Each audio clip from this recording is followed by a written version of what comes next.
Unrest continues in Minnesota after a 26-year police veteran shoots and kills a young father. 20-year-old Dante Wright. We want to show you part of the body cam footage, but again, a warning that it may be hard to watch.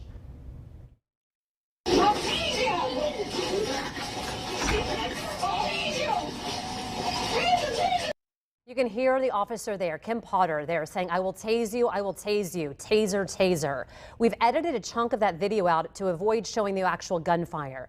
The question, how could that happen? This morning, an expert in the field of police training, Mike Dove, is joining us live to answer that question. First, Mike, before we talk to you, I want to give folks your bio. You were a police officer for 25 years, a chief for 7. You graduated from the FBI National Academy, trained in SWAT tactics, active shooter trainer, and the first stops instructor in the state of Indiana, literally teaching officers the strategies and tactics of patrol stops. When you saw that video, what did you think?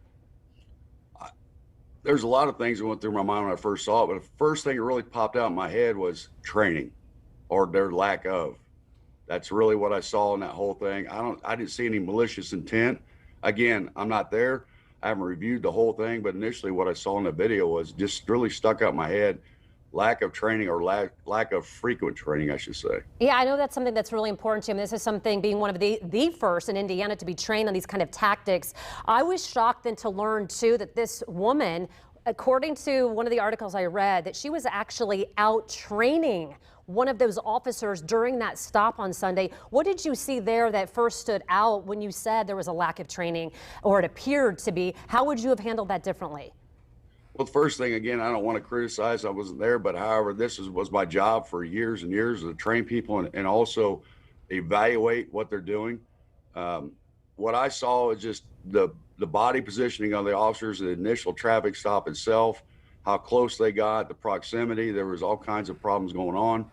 And then also, more than anything, when I saw her, she was, lack of a better word, too excited for the situation. It's no fault of her own. I think she was just scared. I think that, again, when things get real dynamic and real fast, you revert back to your training, and that's proven over and over again. And you can just see that with her, she tried to rely on her training because she didn't really know what to do, and there was nothing there. Yeah, I want to get back to how our officers are trained here in Indiana. But first, before we run out of time, I want to make sure I get to ask you this question about defunding police.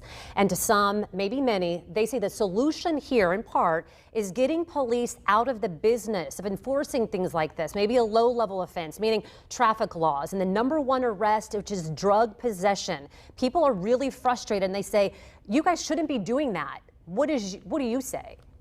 I think that's ridiculous. Totally honest. That is totally ridiculous. I've heard that for several years now. Every time something comes up. And the problem I see is too many politicians weigh in on what's going on. They don't ask the experts. They don't really want to have a conversation. You need to have a sit-down conversation to find out why this is going on. And to hear about the social workers coming in, doing all these things. The bottom line is, if you don't want these laws enforced, take them off the books. We are law enforcement officers. That's what we do, #1 priority. And to say, well, this is a lesser offense. Not every criminal comes out and says, hey, I'm a criminal across it. They're supposed to investigate things, look into it, and refer to their training. And this whole idea or premise of defunding police officers is really offensive to officers who dedicate their life to do this stuff. They're not in it for the money, obviously. But what they need to really do is sit down. They need to look at defunding police departments may not be the best way. I say increase their budgets, but with that, you have to have good leadership, and you got to have good management, good training. There's no bad cops. If you have proper vetting, proper training, proper vision, you just have bad leadership. That's my experience, and it's proven time and time again.